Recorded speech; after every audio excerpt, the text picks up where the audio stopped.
Good morning, everyone. We are coming to you live from Auditorium Shores. We got a fun segment for you right now. I want to welcome stand-up comedian NeginFarsad.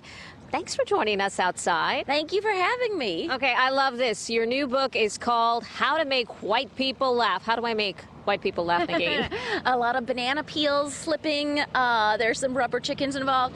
No, I mean the kind of meaning behind the book is that white people control a lot of stuff like war and the economy, space, HBO's Game of Thrones, just a lot of important stuff. And I think it's important to keep white people laughing and lubed up, because if they are laughing, maybe they'll start fewer wars. You're Iranian American, but growing up, you considered yourself black?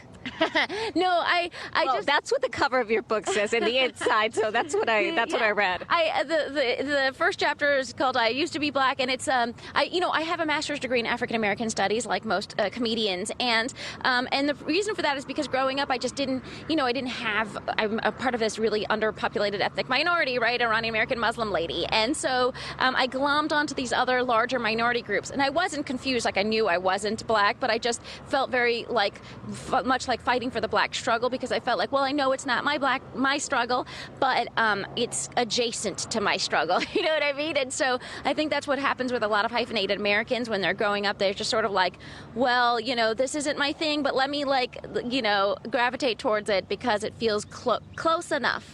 You're going to be at Book People tonight. So far, what is the reaction that you've gotten from this book of yours? Would you consider it a memoir also? Yeah, I mean, I call it a memoir meets social justice comedy manifesto, because I talk about a lot of the stuff that I do, to kind of bring more social awareness to issues, but in a funny way.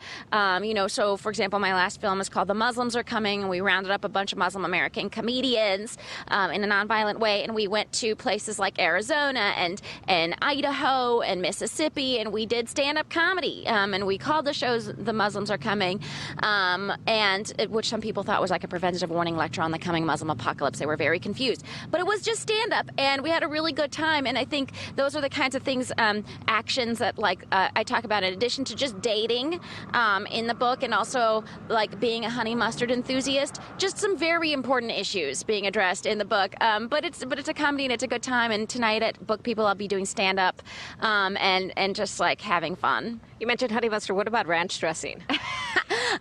I think there's a honey mustard and ranch dressing divide in this country, and I am squarely on the honey mustard side. My last question for you, Austin, you've been here many times. It is a cultural melting pot.